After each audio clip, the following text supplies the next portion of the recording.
Whispers Beyond the Trail by Elton Gar. For most people, if there isn't a road to it, it might as well not exist. And even those adventurous few who are willing to hike somewhere hardly think about the areas that don't have a trail.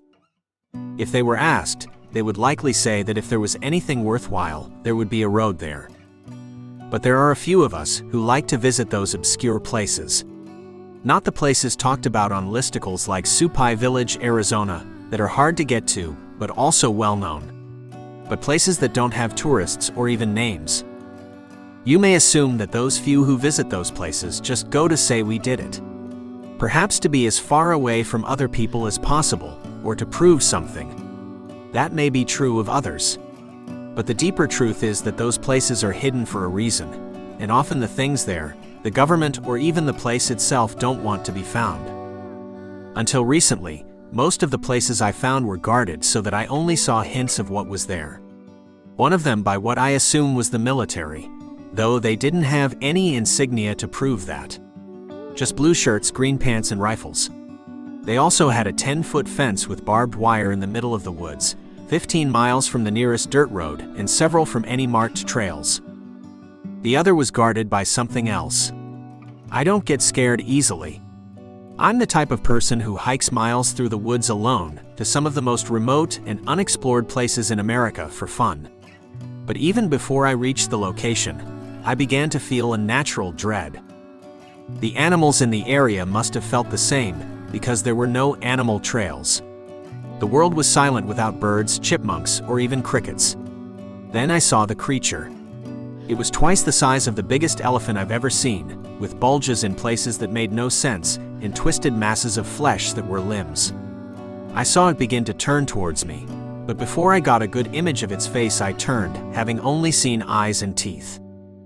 The Bob Marshall Wilderness was nothing like that, yet the most remote place in the largest wilderness area in the contiguous United States had its own guardian. There were trails all over the Bob, and even people who lived there, hunting and fishing and avoiding society.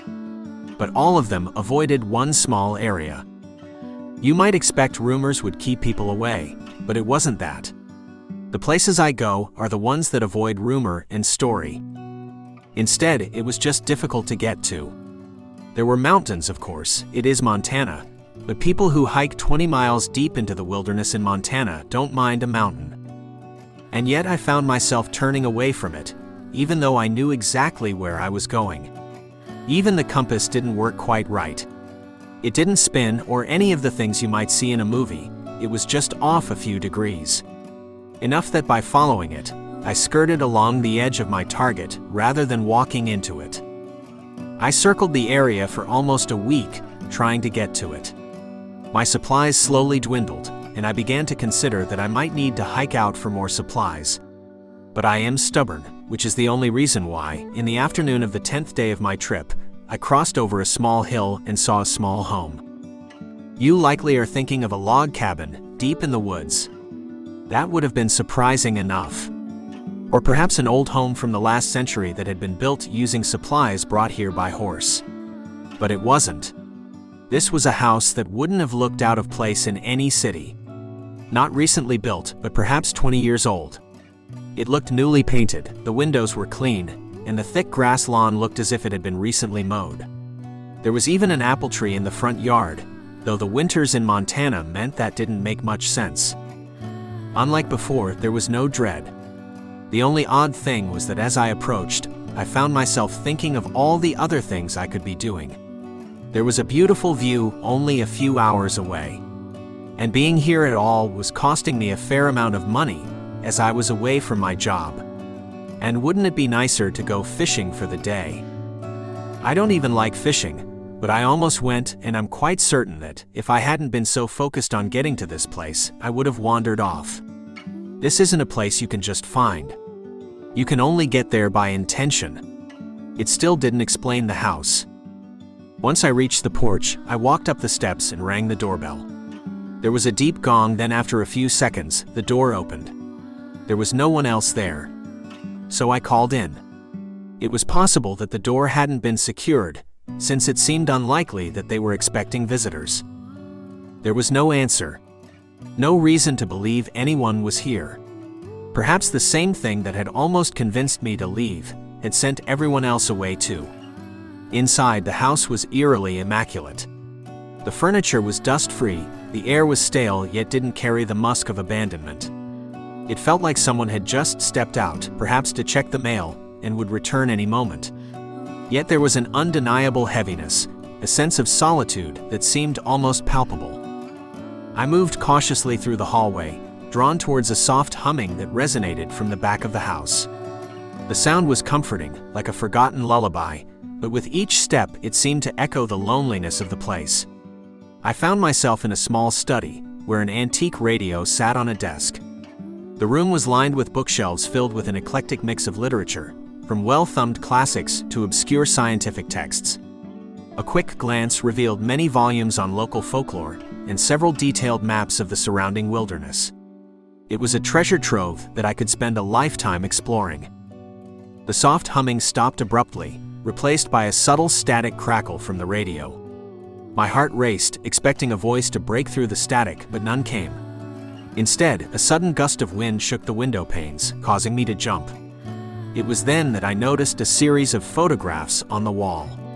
They depicted various landscapes, some undoubtedly from the nearby areas, but a few were of this very house, each taken from a different angle and in various weather conditions. The last photo in the sequence was different. It showed a group of people in front of the house, smiling, as if captured in a moment of joyous celebration. They were unfamiliar and too far away to see clearly, yet their presence added to the house's mysteries. As I studied the photos, I felt a chilling breeze pass through the room, despite the closed windows. The room temperature seemed to drop, urging me to leave, yet my curiosity was piqued further. Who were these people? Why was this house here, so perfectly maintained yet utterly deserted? The front door slammed shut with a resounding thud, echoing through the empty halls. My initial thought was to run, but my feet moved towards the source of the disturbance instead. As I approached the front door, I noticed a piece of paper that hadn't been there before. It was an old, yellowed note, pinned under a small rock on the hallway's table next to a small bowl filled with interesting-looking river stones. The note was simple, a single line of handwritten text that read, "We knew you would come." The handwriting was elegant, almost inviting, but the message sent a shiver down my spine. It suggested anticipation, a planned encounter, yet I was sure no one expected my visit. Questions swirled in my mind. Was I meant to find this place? Who were we, and what did they want with me? The house, with its secrets and silent echoes of a past life, seemed to be waiting for something or someone. With a deep breath, I explored further, feeling an invisible thread pulling me deeper into the mystery of this lonely house in the heart of a wilderness that didn't want to be discovered. The atmosphere of the house seemed to thicken with every moment, as if the walls themselves were absorbing my presence, making me a part of its story. Compelled by the note's cryptic message, I ascended the staircase, noting how the wood creaked underfoot. Not loud and unpleasant, but a soft sigh from the house, each step a whisper from the past, urging me forward. At the top of the stairs, a long corridor stretched out, lined with doors on either side, each one slightly ajar, inviting yet forbidding. I chose a door at random, pushing it open with a tentative hand. The room inside was starkly different from the rest of the house. It was a child's room, painted in cheerful yellows and greens, but covered in a thick layer of dust.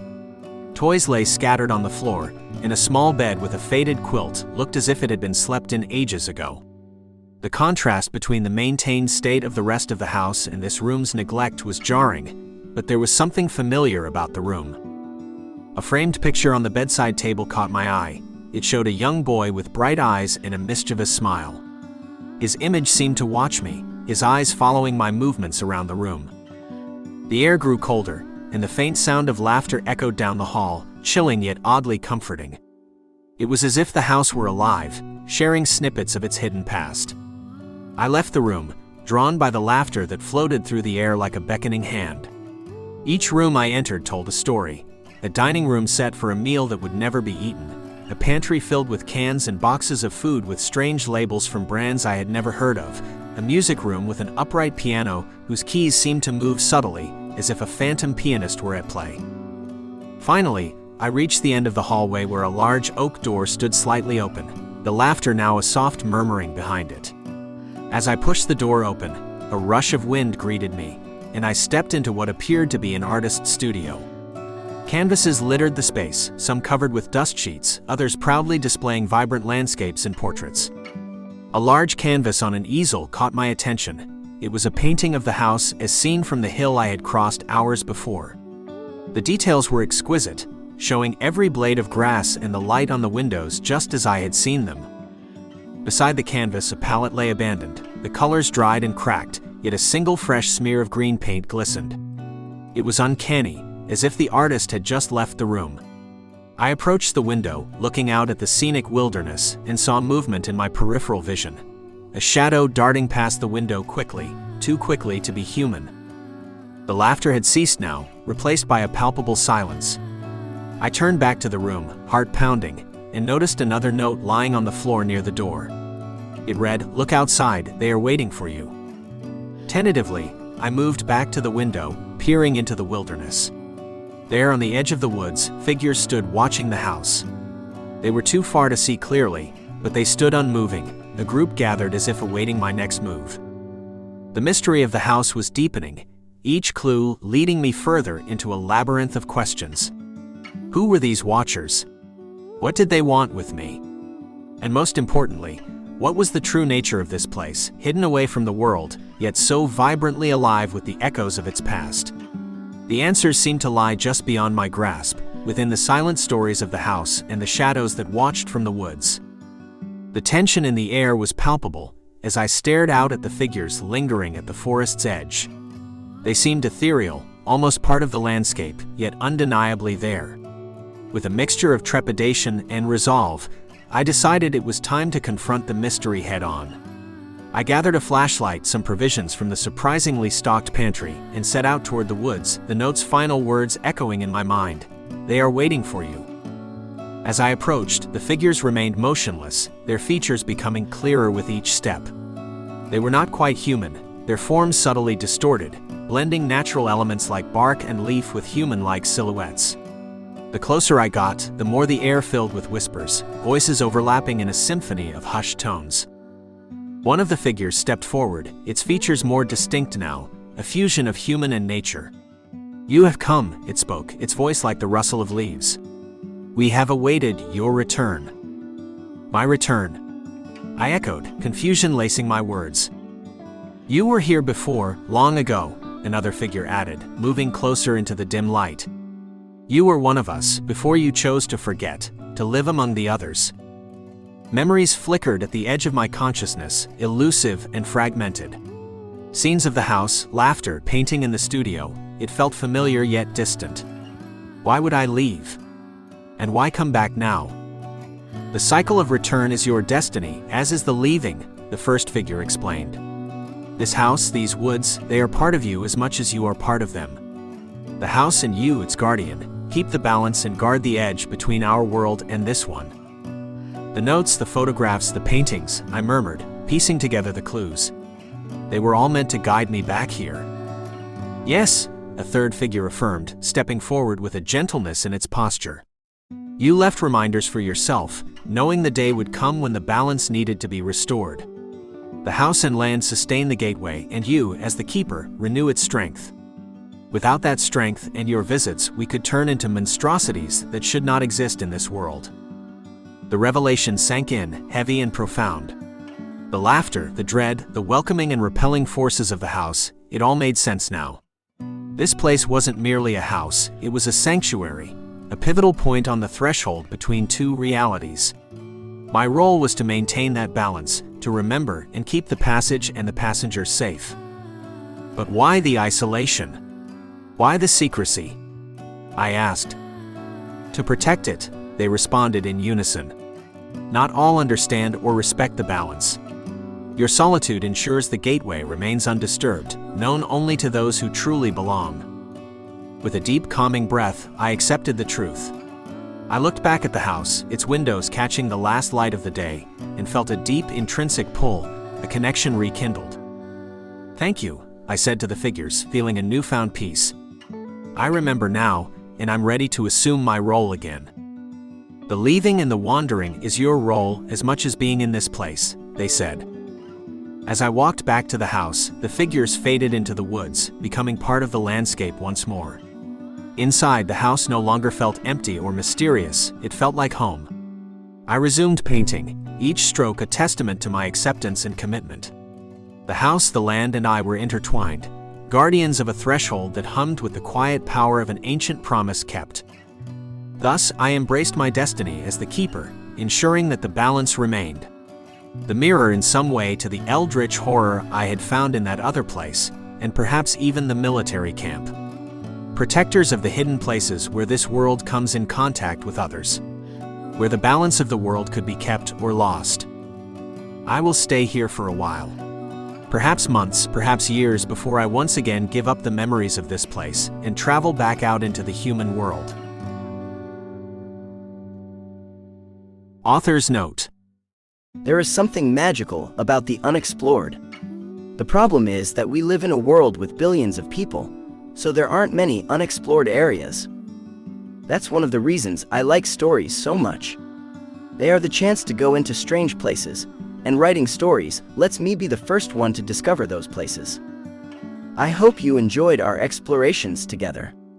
If you did, I write a story every week and you can read it for free by subscribing to my newsletter. Or, you can support me on Patreon and get access to over 30 patron-exclusive short stories. Thank you. Elton Gar.